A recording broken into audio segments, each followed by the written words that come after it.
నమస్తే వి digital news కి స్వాగతం. నేను కృష్ణవేణి. ముందుగా వార్తల్లోని ముఖ్యాంశాలు.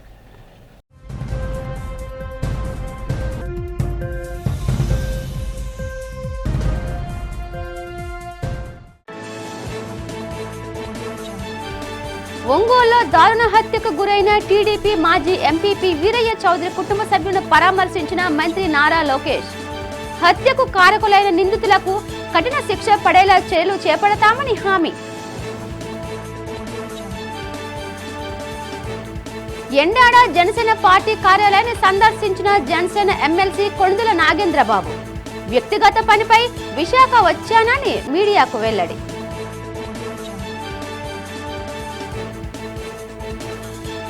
తెలుగు రాష్ట్రాల్లో 90 చోరీలకు పైగా పాల్పడ్డ గజ దొంగ తిప్పరాజు రామకృష్ణను అరెస్ట్ చేసిన నగర పోలీసులు. కేసు వివరాలు వెల్లడించిన క్రైమ్ ఏడీసీపీ మోహన్ రావు.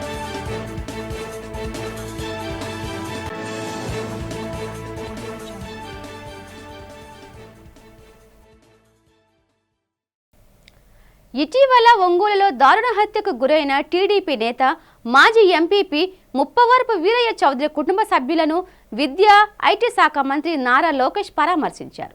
ఈ సందర్భంగా ప్రకాశం జిల్లా నాగులుప్పలపాడు మండలం అమ్మనబ్రోలులోని వీరయ్య చౌదరి నివాసానికి వెళ్లి మంత్రి లోకేష్ ముందుగా ఆయన చిత్రపటానికి పూలమాల వేసి నివాళులర్పించారు. అనంతరం వీరయ్య చౌదరి సతీమణి, కుమారుడు, ఇతర కుటుంబ సభ్యులను పరామర్శించి ధైర్యం చెప్పారు. వీరయ్య చౌదరితో తనకున్న అనుబంధాన్ని ఈ సందర్భంగా మంత్రి గుర్తు చేసుకున్నారు. యువగలం పాదయాత్ర సమయంలో తనతో పాటు అడుగులు వేశారని, పార్టీ పటిష్టత కోసం కృషి చేసిన వీరయ్య చౌదరి దారుణ హత్య బాధాకరమని అన్నారు. హత్య నిందితులను కఠినంగా శిక్షిస్తామన్నారు. వీరయ్య చౌదరి కుటుంబానికి పార్టీ అన్ని విధాలుగా అండగా ఉంటుందని భరోసా ఇచ్చారు. కుటుంబ సభ్యులకు తన ప్రగాఢ సానుభూతి తెలిపారు. ఈ కార్యక్రమంలో మంత్రులు డోల బాల వీరాంజనేయ స్వామి, గొట్టుపాటి రవి, ఎమ్మెల్యేలు దామచర్ల జనార్దన్ పాల్గొన్నారు.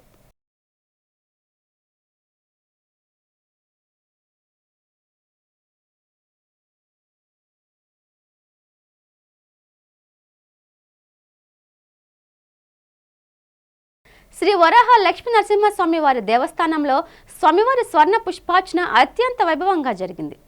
ఆలయ వైదిక సిబ్బంది, ఆలయ అధికారులతో ఆధ్వర్యంలో స్వామివారికి 108 బంగారు సంపెంగలతో అత్యంత వైభవంగా స్వర్ణ పుష్పార్చన నిర్వహించారు. దేవస్థానం పండితుల వేదమంత్రాల నాదస్వర మంగళ వాయిద్యాల నడుమ శాస్త్రోక్తంగా స్వర్ణ పుష్పార్చన నిర్వహించారు. అర్చకులు వేకోజామున స్వామిని సుప్రభాత సేవతో మేల్కొల్పి ప్రాంతకాల పూజలు సాంప్రదాయబద్ధంగా నిర్వహించారు.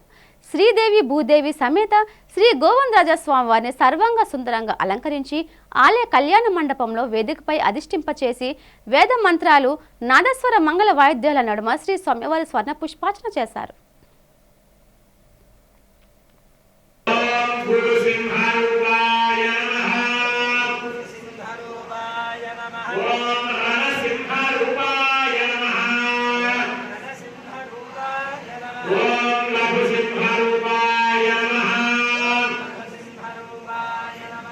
మోదీ ప్రభుత్వం ప్రజలకు నిజాలు చెప్పాలని సిపిఎం రాష్ట్ర కార్యదర్శి వి శ్రీనివాసరావు డిమాండ్ చేశారు. దేశంలోని ఉగ్రవాదాన్ని అంతమొందించేందుకు చేపడుతున్న చర్యలను తెలియజేయాలన్నారు. జగదాంబ జంక్షన్లో గల సిపిఎం విశాఖ జిల్లా కార్యాలయంలో ఆయన మీడియాతో మాట్లాడారు. ఉగ్రవాదానికి వ్యతిరేకంగా పోరాడేందుకు ప్రజలందరూ సమాఖ్యం కావాలని పిలుపునిచ్చారు. ఈ నెల 20 నుండి 30వ తేదీ వరకు రాష్ట్ర వ్యాప్తంగా ఉగ్రవాదానికి వ్యతిరేకంగా సమాఖ్యత సదస్సులు, యాత్రలు నిర్వహిస్తామని తెలిపారు. అన్ని వర్గాల ప్రజలు ఈ కార్యక్రమాలను విజయవంతం చేయాలని కోరారు. పహల్గాం ఉగాది సమయంలో కొందరు కాశ్మీరీ ముస్లింలు బాధితులకు అండగా నిలిచారని గుర్తు చేశారు. బాధితులు, సైనిక అధికారులు సైన్యంపై తప్పుడుగా ట్రోలింగ్ చేసే వారిపై ప్రభుత్వ కఠిన చర్యలు తీసుకోవాలని శ్రీనివాస్ డిమాండ్ చేశారు. దేశంలోని ఉగ్రవాదాన్ని అంతమొందించేందుకు కేంద్ర ప్రభుత్వం కఠినంగా వ్యవహరించాలన్నారు. బీజేపీ నేతలు దేశంలో మతాల మధ్య చిచ్చు పెట్టేందుకు ప్రయత్నిస్తున్నారని ఆరోపించారు. ప్రజలందరూ అప్రమత్తత వ్యవహరించి దేశ సమైక్యతకు భగ్నం కలగకుండా చూడాలని కోరారు.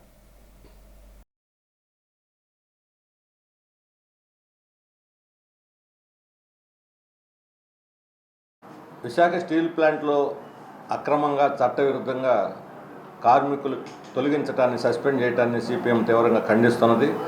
కేవలం లంచ్ అవర్లో మీటింగులకి హాజరయ్యారనేటువంటి నెపంతో వాళ్ళని 4 కార్మికులను తొలగించారు. ఒక 7 కార్మిక నాయకులకి నోటీసులు ఇచ్చారు.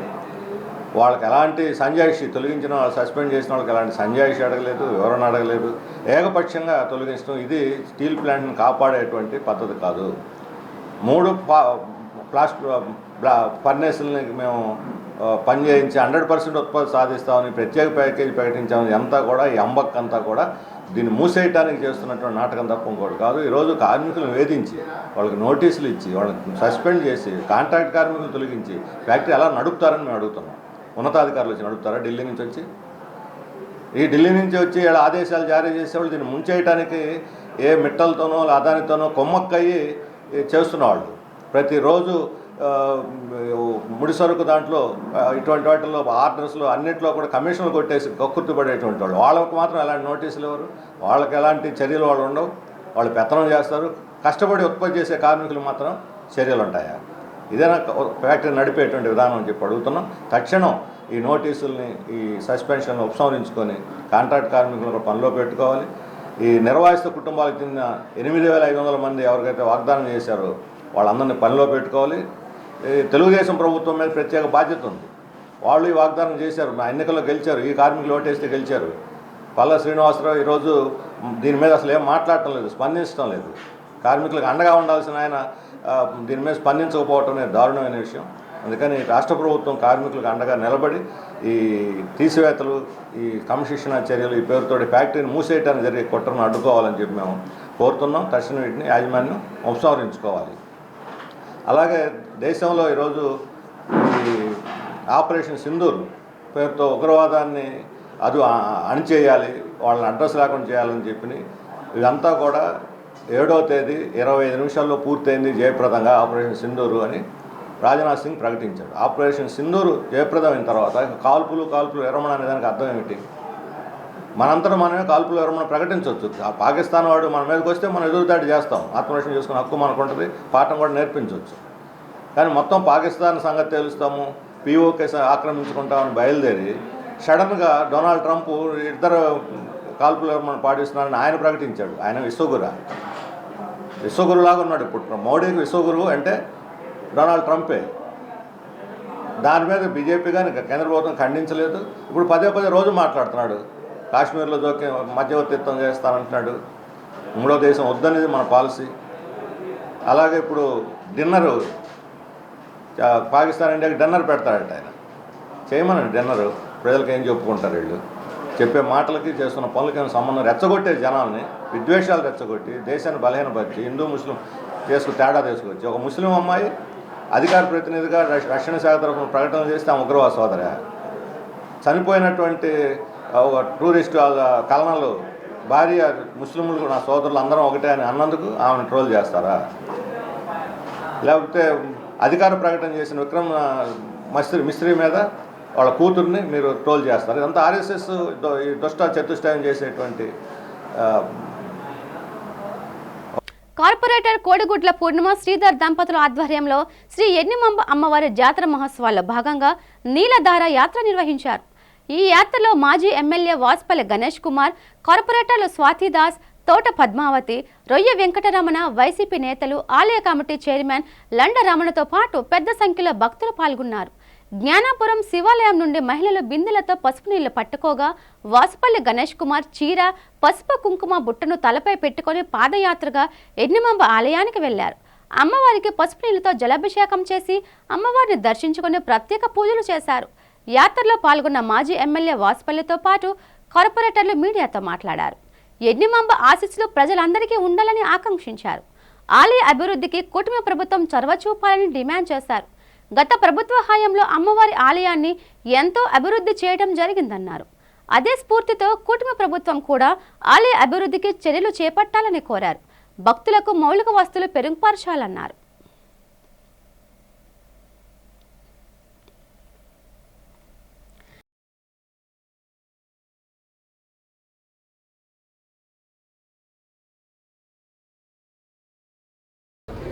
అమ్మవారి జాతర మహోత్సవంలో ఈ రోజు నుండి జలధారతో ప్రారంభమైంది. ఆదివారం వరకు ఈ పూజలు శ్రీ ఎర్నమ్మ అమ్మవారికి జరుపుతారు. ప్రధానమైన ఘట్టం ఈరోజు జలధార. మా కార్పొరేటర్ గారు కోడిగుడ్ల పూర్ణిమ గారు, ఈ వార్డు కార్పొరేటర్, ఈ అమ్మవారి ఆశీస్సులు పొందినటువంటి మహా ఇల్లాలు, ఒక మంచి కార్పొరేటర్గా పేరు సంపాదించుకున్నటువంటి నీతివంతమైనటువంటి కార్పొరేటర్ అని పేరు తెచ్చుకున్నారు. అలాంటి ఆ దంపతులు ఇద్దరు కూడా ఆహ్వానం మేరకు ఈరోజు ఇక్కడ మన శివాలయం దగ్గర నుండి కూడా అమ్మవారికి సుమారు 500 బిందులతో నీళ్ళతో, ఆ తర్వాత పట్టు వస్త్రాలతో రావడం జరిగింది. అందరికీ నమస్కారం. ఈరోజు 41 వార్డులోని ఎర్నిమాంబ ఉత్సవాలు జరుగుతున్నాయండి. నిన్న రాటతో మొదలయ్యి ఈరోజు నీలధార సమర్పణ అనే కార్యక్రమం కూడా జరిగింది. దానికి మా వాస్పల్లి గారు రావడం నిజంగా దానికి ధన్యవాదములు. అలాగే చైర్మన్ లండా రమణ గారు, ఆయన మాకు ఆహ్వాన పత్రిక మరియు వార్డును ఆదైనా సరే చైర్మన్ ఆయన చాలా దీంతో నాకు ఆహ్వానం చేయడం జరిగింది. అలాగే అమ్మవారు పండగ జ్ఞానాపురంలో వైభవంగా జరుగుతుంది. దానికి భక్తులకు ఎటువంటి ఆటంకం లేకుండా మన ఎమ్మెల్యే గారు, ఆయన ఎమ్మెల్యే గారు ఉన్న లెజెండే. ఆయన ఎప్పుడు కూడా అన్ని దగ్గరుండి చూస్తారు, ప్రతిసారి దర్శించుకుంటారు. ఆయనకి లండా రమణ గారికి, అలాగే ఈఓ గారికి, ఇక్కడికి వచ్చిన భక్తులందరికీ కృతజ్ఞత తెలుపుతూ, ఇక్కడ కూటమి ప్రభుత్వం ఒకటి కోరుకుంటున్నాం. చాలామంది షెడ్ గురించి ఇబ్బంది అవుతుంది. ఇక్కడే రాజకీయాలు చేస్తున్నారు. ఇక్కడ దేవుడి గుడి బట్టికి రాజకీయాలు చేయకుండా షెడ్ ఇక్కడ ఏర్పాటు చేసి భక్తులందరికీ సౌకర్యంగా కల్పించాలని కోరుకుంటూ, కూటమి ప్రభుత్వాన్ని, ఇక్కడ ఎమ్మెల్యే గారిని కోరుకుంటూ, ఈ అమ్మవారి గురించి చెప్పాలంటే ప్రతి ఆదివారం, ఎప్పుడూ సంవత్సరంకి ఒకసారి పండగ కాదు, ప్రతి ఆదివారం ఇక్కడ పండగే జరుగుతుంది. ఎందుకంటే ప్రతి ఒక్కరు కూడా ఇక్కడికి వచ్చి మొక్కుకుంటారు. పిల్లలు కావాలని, పెళ్ళిళ్ళు జరగాలని, అమెరికాలు వెళ్ళాలని ఇవన్నీ మొక్కుకుంటారు. దానికి ఎగ్జాంపుల్ నేనే. అమ్మవారి ఉత్సవాలకి ఆహ్వానించిన కోడిగుడ్ల పూర్ణిమ గారిని, అలాగే మన south MLA constituency Vasupalli Ganesh Kumar గారిని, అంటే ఎమ్మెల్యే కానీ మాకు ఎప్పుడు ఆయన ఎమ్మెల్యే అనండి, ఆయన్ని అందరినీ కూడా ప్రత్యేక ధన్యవాదాలండి. ఎందుకంటే నా చిన్ననాటి జ్ఞాపకాలు, నేను ఇక్కడే మా అమ్మమ్మ వాళ్ళ ఇల్లు జ్ఞానపురంలోనే.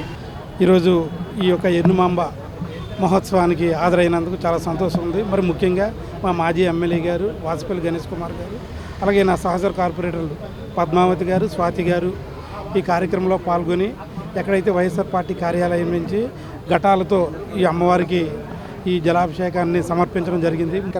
కార్పొరేటర్లకి అందరికీ ధన్యవాదాలు తెలియజేస్తూ, ఈరోజు గత ఏడాదిలాగా కాకుండా ఈ ఏడాది పండగని 5 రోజుల పండుగని చేయడం జరిగింది.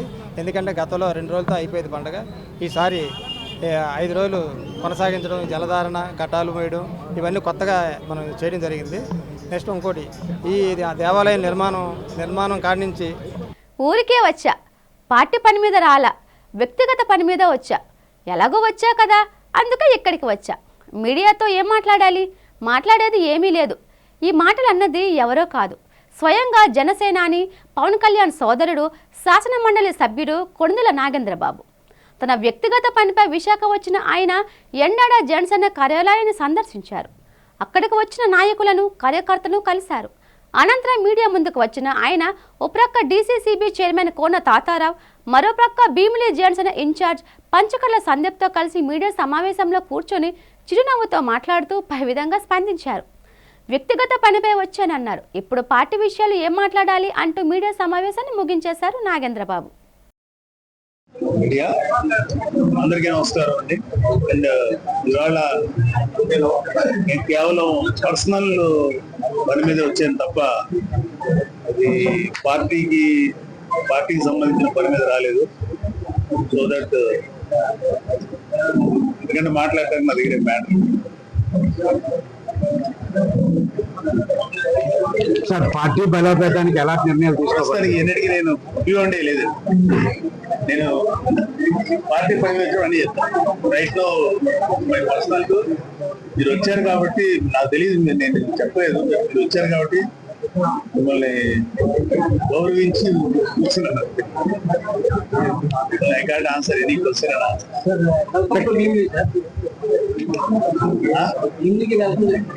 Thank you. ఉమ్మడి తెలుగు రాష్ట్రాల్లో చోరీలకు పాల్పడిన గజ దొంగను అరెస్ట్ చేశామని నగర క్రైమ్ ఏడీసీపీ మోహన్ రావు తెలిపారు. నగరంలోని ఎంవీపీ పోలీస్ స్టేషన్లో జరిగిన మీడియా సమావేశంలో ఆయన మాట్లాడుతూ కేసు వివరాలు తెలిపారు. తెలంగాణ, ఆంధ్ర రాష్ట్రాల్లో 90 చోరీలకు పాల్పడిన గజ దొంగ తిప్పరాజు రామకృష్ణను అరెస్ట్ చేసి జైలుకు తరలించామన్నారు. నిందితుల్ని విచారించగా తెలుగు రాష్ట్రాల్లోని పలు ప్రాంతాల్లో చోరీలకు పాల్పడినట్లు తెలిపాడని చెప్పారు. ద్వారకానగర్ సమీపంలో గల మధురానగర్లో రాధామాధవ్ టవర్స్లోని ఫ్లాట్ నంబర్ 102 ఇంట్లో చోరీకి పాల్పడ్డారని చెప్పాడు. నిందితుడు రామకృష్ణుడి నుండి చోరీ సొత్తును స్వాధీనం చేసుకున్నామని తెలిపారు. చోరీ కేసును ఛేదించి గజ దొంగను పట్టుకున్న పోలీసులను ఏడీసీపీ మోహన్ రావు అభినందించారు. మీడియా సమావేశంలో క్రైమ్ పోలీస్ అధికారులు పాల్గొన్నారు.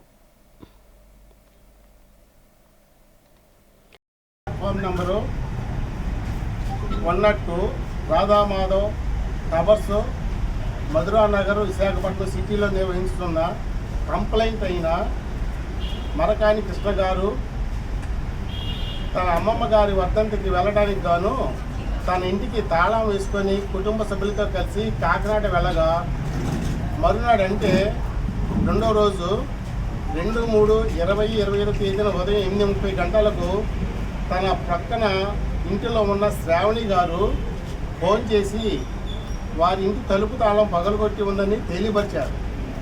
దాని మీద వెంటనే కంప్లైంట్ తన కుటుంబ సభ్యులను తీసుకొని కాకినాడ నుండి బయలుదేరి మధ్యాహ్నం 12 గంటలకు తన ఇంటికి చేరుకొని తన ఇంటిలోకి వెళ్ళి చూడగా తన ఇంటి బెడ్రూమ్లోని మంచం మీద వారి బీరువా పట్టుకొని పెట్టినట్లు మరియు బీరువా తలుపు పగలగొట్టి ఉందని, తన బీరువా నందు ఇచ్చిన బంగారు ఆభరణాలు సుమారు 23 తులాలు మరియు 1 లక్ష నగదు మొత్తం 6,75,000 రూపాయలు విలువైనవి కనిపించకుండా పోయినాయని మరియు సదరు బంగారము మరియు డబ్బులు ఎవరో గుర్తు తెలియని నేరస్తులు తన ఇంట్లోకి తలుపు తాళం పగలగొట్టి ప్రవేశించి దొంగిలించారని ద్వారకా క్రైమ్ పోలీస్ స్టేషన్ నందు ఫిర్యాదు చేశారు. దాని మీద కంప్లైంట్ గారు 2/3/2021 తేదీన train number 33/25 under section 331 clause 4 305 clause A BNS act కింద కేసు నమోదు చేయడం జరిగింది. రాష్ట్ర ప్రభుత్వం తమ సమస్యలను పరిష్కరించకుంటే ఆందోళన కార్యక్రమాలు తీవ్రతరం చేస్తామని ఆయుష్మాన్ ఆరోగ్య మంత్రి కమ్యూనిటీ హెల్త్ ఆఫీసర్ల యూనియన్ నేత యశ్వంత్ హెచ్చరించారు. యూనియన్ ఆధ్వర్యంలో కమ్యూనిటీ హెల్త్ ఆఫీసర్లు ధర్నా నిర్వహిస్తున్నారు. జీవీఎంసీ ఎదురుగా ఉన్న గాంధీ విగ్రహం వద్ద నిర్వహిస్తున్న ధర్నా గురువారంతో 18వ రోజుకు చేరుకుంది. ఈ సందర్భంగా ధర్నా శిబిరాన్ని ఉద్దేశించి యశ్వంత్ మాట్లాడుతూ ప్రభుత్వం 2 వారాల పైగా ఆందోళన చేస్తున్నా పట్టించుకోకపోవడంపై ఆగ్రహం వ్యక్తం చేశారు. జాతీయ ఆరోగ్య కమిషన్ ఉద్యోగులతో సమానంగా 23% వేతన సవరణ అమలు చేయాలని రాష్ట్ర ప్రభుత్వాన్ని డిమాండ్ చేశారు. తమ సమస్యలు పరిష్కరించకుండా నిర్లక్ష్యం వహిస్తే కూటమి ప్రభుత్వం తీవ్ర పరిణామాలు ఎదుర్కోవాల్సి ఉంటుందన్నారు. తాము చేపట్టబోయే ఆందోళన కార్యక్రమాల వలన ఉన్నతమయ్యే పరిణామాలకు రాష్ట్ర ప్రభుత్వమే బాధ్యత వహించాలని ఉంటుందని హెచ్చరించారు. నమస్కారం అండి, నా పేరు జశ్వంత్. ఆనందపురం పిహెచ్సి బోని ఆయుష్మాన్ ఆరోగ్య మందిర్లోని సిహెచ్ఓగా పనిచేస్తున్నాను. మేము ఈరోజు 18వ రోజు ధర్నా చేస్తున్నాము. మా ధర్నాకి మెయిన్ రీజన్స్ ఏంటంటే మాకున్న న్యాయపరమైన డిమాండ్లు. అందులో మొదటి డిమాండ్ ఆయుష్మాన్ ఆరోగ్య నామ్స్ ప్రకారంగా 6 సంవత్సరాలు పూర్తయిన సిహెచ్ఓస్ను రెగ్యులర్ చేయాలి.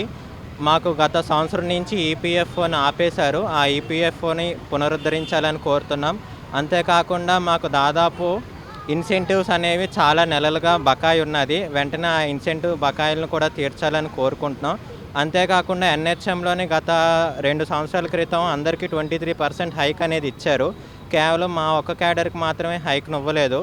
మాకు కూడా సమానంగా అన్ని క్యాడర్లతో పాటు 23% హైక్ను ఇవ్వాల్సిందిగా కోరుతున్నాము.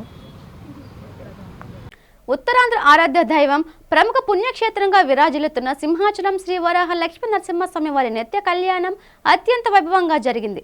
అజిత సేవల్లో భాగంగా అర్చక స్వాములు ఉత్సవమూర్తిని గోవిందరాజస్వామిని ఉభయ దేవరులతో మండపంలో అధిష్ఠింపచేశారు. నిత్య కళ్యాణంలో పాల్గొన్న భక్తులు గోత్రనామాలతో సంకల్పం చెప్పి పంచరాత్ర గమశాస్త్రం విధానంలో విశ్వకేన్ సారాధన పుణ్యహవచనాలతో కార్యక్రమానికి శ్రీకారం చుట్టారు. కంకణ ధారణ, నూతన యజ్ఞపవిత సమర్పణ, జీలకర్ర బెల్లం, మాంగళ్య ధారణ, తలంబ్రాల ప్రక్రియను కమనీయంగా జరిపించారు. మంత్రపుష్పం, మంగళ శాసనాల తర్వాత భక్తులకు వేదశిర్వచనాలు, శేష వస్త్రాలు, స్వామివారి ప్రసాదాలు అందజేశారు. అనంతరం స్వామివారి అంతరాల దర్శనం కల్పించారు.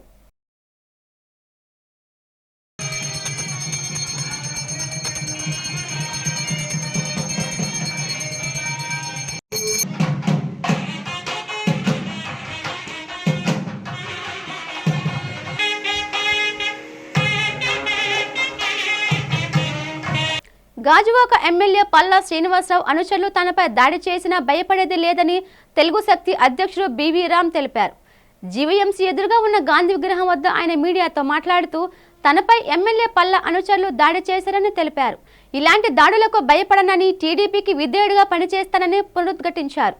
తనను వైసీపీ కోవట్టుగా చిత్రీకరించేందుకు ఎమ్మెల్యే పల్లా శ్రీనివాసరావు అనుచరులు తీవ్ర ప్రయత్నాలు చేస్తున్నారని మండిపడ్డారు. పల్లా శ్రీనివాసరావు అనుచరులు సాగిస్తున్న దురాగతాలను ఎండగట్టారు. వారి చర్యలను పార్టీ అధిష్టానానికి ఫిర్యాదు చేస్తానని చెప్పారు.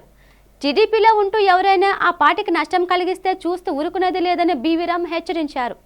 రాష్ట్ర ప్రభుత్వం అమలు చేస్తున్న అభివృద్ధి, సంక్షేమ కార్యక్రమాలను ప్రజలకు తెలియజేస్తానని తెలిపారు. అదేవిధంగా వైసీపీ నాయకుల అరాచకాలు, తప్పుడు ప్రచారాలు ఖండిస్తానని స్పష్టం చేశారు. చెడు వినకు, చెడు చూడకు, చెడు మాట్లాడుకున్నారు. నేను అదే చేశాను తప్ప నేను ఎప్పుడు ఎవరిపైన చెడుగా మాట్లాడలేదు, చెడు చూడలేదు, చెడు వినలేదు. కానీ ఈరోజు అరాచక శక్తులుగా మారి నా పైన దాడి చేయటం అనేది నిజంగా ఇది రాష్ట్ర ప్రభుత్వం ఫెయిల్యూర్ మనం చేస్తున్నాను ఈరోజు. ఎందుకంటే నా టూర్ షెడ్యూల్ క్లియర్గా ఇచ్చా, సిపి గారు పెట్టాను, అక్కడ గాజువాక పోలీస్ స్టేషన్ సిఐకి నేను టూర్ షెడ్యూల్ పెట్టే కూడా జరిగిందంటే ఏదో అంటే పల్లా అక్కడ ఏ రకంగా సామ్రాజ్యం నడుపుతున్నాడో అర్థమవుతుంది. అంటే 100 మంది అక్కడ వస్తే 2 పోలీసులు పంపారంటే వాళ్ళు ఏం చేస్తారో అడుగుతున్నాను. దాన్ని నేను డిఫరెంట్గా వాళ్ళు దాడి చేసినంత మాత్రాన ఈ సింహం భయపడిపోదు, ఏదో భయపడిపోతారు అనుకున్నా. కానీ దాడి చేసినట్టు నేను ప్రెస్ మీట్ పెట్టాను, సిపిని కలిశాను, నిన్న నర్సీపట్నం స్పీకర్ గారికి దృష్టి తీసుకెళ్ళాను. అందువల్ల ఈరోజు గాంధీ మార్గంగా డిఫరెంట్గా ధర్మయుద్ధం చేయబోతున్నాను. ఐ డోంట్ కేర్, ఎందుకంటే నా యుద్ధం టీడీపీతో కాదు ఇది. కానీ చాలామంది అపోహ తీసుకొస్తున్నారు, రామ్ టీడీపీ యుద్ధం చేస్తున్నారని. చంద్రబాబు నాయుడు గారు, it's a war between Palla Srinivas and Beevaram. It's a personal war, not a party war. మరోసారి చెప్తున్నాను. అందువల్ల పల్లా శ్రీనివాస్ నా పైన అటెంప్టివ్ మర్డర్ చేశాడు. అతను నేను ఏప్రిల్ 24th సిబిఐకి, హోమ్ మినిస్టర్కి నేను ఢిల్లీలో ఫిర్యాదు చేశానని చెప్పి నన్ను చంపాలని చూశాను మిస్టర్ పల్లా శ్రీనివాస్. అందువల్ల నేను వదిలిపెట్టే ప్రసక్తి లేదు. నాకు ఎన్ని ప్రెజర్స్ వచ్చినా నేను బెండ్ అవను. ఎందుకంటే నేను మొండోడు, రాజుకంటే బలవంతుడు.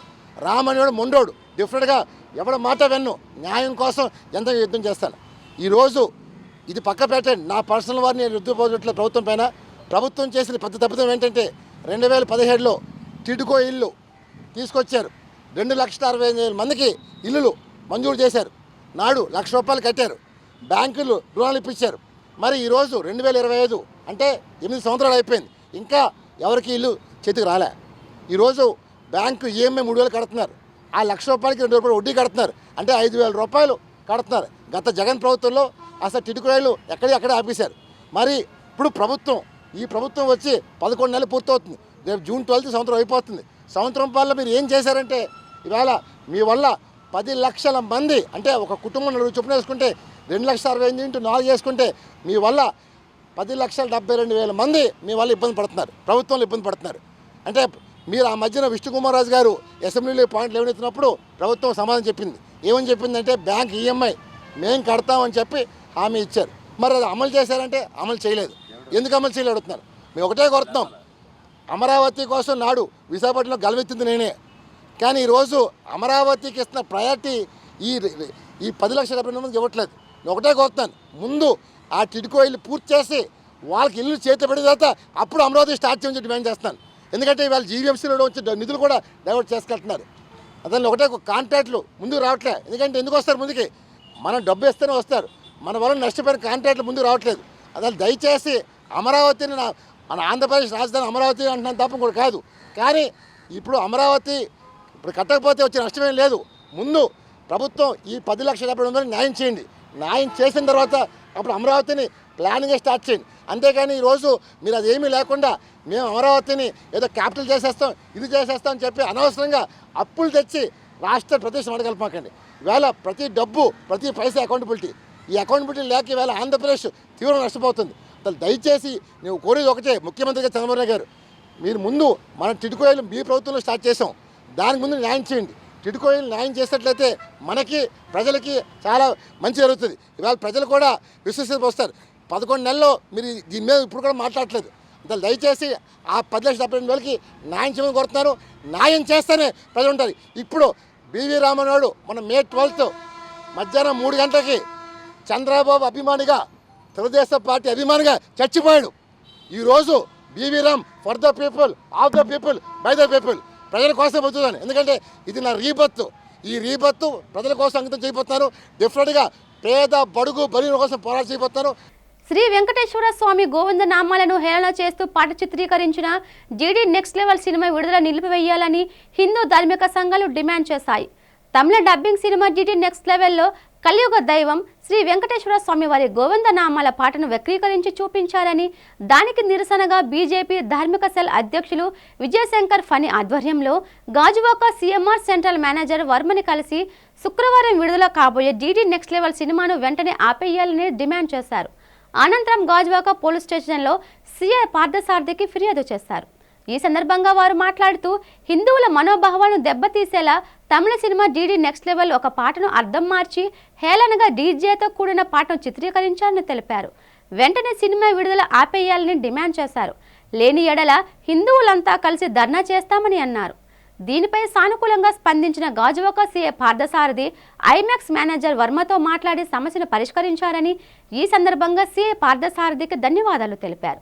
ఈ కార్యక్రమంలో జిల్లా ప్రధాన కార్యదర్శి పొలిమేర శ్రీనివాసరావు, కన్వీనర్ కర్ణంరెడ్డి నరసింగారావు, ధార్మిక సెల్ ప్రతినిధులు అభిరామ్, శేషులత తదితరులు పాల్గొన్నారు.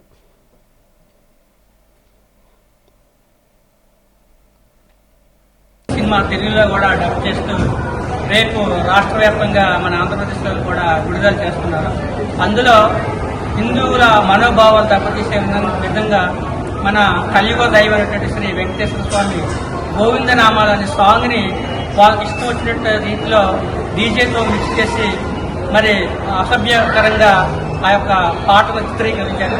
దాన్ని మా బీజేపీ అదేవిధంగా హిందూ ధార్మిక సెల్ ఫణి గారు అందరూ కూడా దీని మీద భారీగా వ్యతిరేకత చూపించి నిన్ననే మా జిల్లాలో ఉన్నటువంటి సిపి గారికి, లాప్సీ గారికి లిఖితపూర్వకంగా ఫిర్యాదు చేయడం జరిగింది.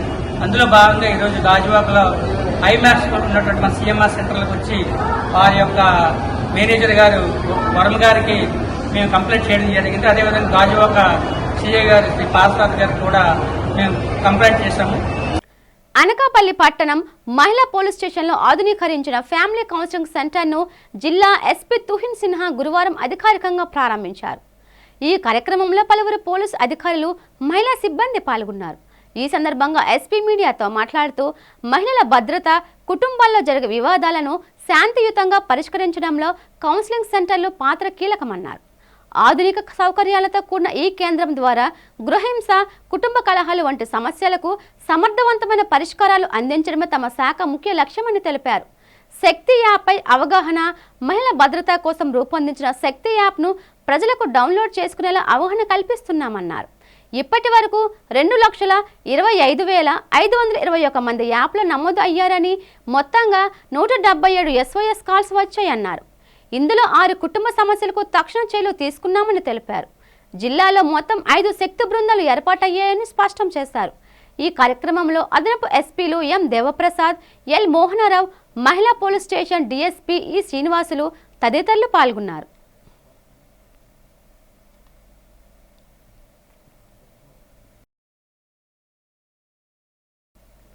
స్వరాభిషేకం పేరుతో నిర్వహించిన సినీ సంగీత విభావరి ప్రేక్షకులను విశేషంగా రంజింపచేసింది. ద్వారకా నగర్లోని విశాఖ పౌర గ్రంథాలయంలో స్వరాభిషేకం పేరుతో సాంస్కృతిక సంస్థ సంగీత విభావరిని నిర్వహించింది. ఈ విభావరిలో గాయని గాయకులు పలు సినిమాల నుండి సూపర్ హిట్ గీతాలను ఆలపించారు. గాయని గాయకుల సుస్వరాలతో ఆలపించిన గీతాలను శ్రోతలను విశేషంగా ఆకట్టుకున్నాయి. ఆ పాత మధురాల నుండి ఇటీవల విడుదలైన చిత్రాల నుండి సినీ గీతాలను గాయని గాయకులు ఆలపించారు. ఈ సంగీత విభావరికి హాజరైన ప్రేక్షకులు చేసిన కరతాళ ధ్వనులతో పబ్లిక్ లైబ్రరీలోని హాలు మారుమ్రోగింది. పెద్ద సంఖ్యలో ఈ కార్యక్రమానికి ప్రేక్షకులు హాజరవడం పట్ల సంగీత విభావరి నిర్వాహకులు హర్షం వ్యక్తం చేశారు.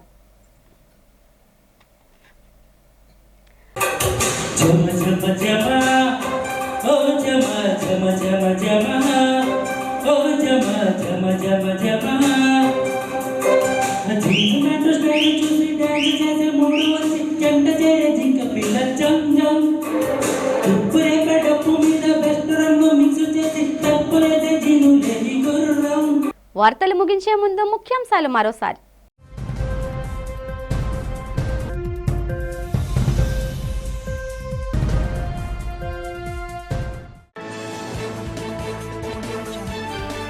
ఒంగోలులో దారుణ హత్యకు గురైన టీడీపీ మాజీ ఎంపీపీ వీరయ్య చౌదరి కుటుంబ సభ్యులను పరామర్శించిన మంత్రి నారా లోకేష్. హత్యకు కారకులైన నిందితులకు కఠిన శిక్ష పడేలా చర్యలు చేపడతామని హామీ. ఎండాడ జనసేన పార్టీ కార్యాలయాన్ని సందర్శించిన జనసేన ఎమ్మెల్సీ కొణిదెల నాగేంద్రబాబు. వ్యక్తిగత పనిపై విశాఖ వచ్చానని మీడియాకు వెల్లడి.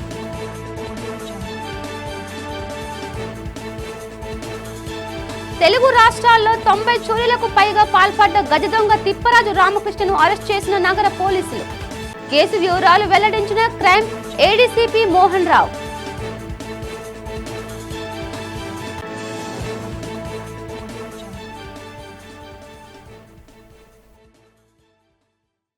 ఈ వార్తలు ఇంతటితో సమాప్తం. చూస్తూ ఉండండి వి డిజిటల్ న్యూస్. నమస్తే.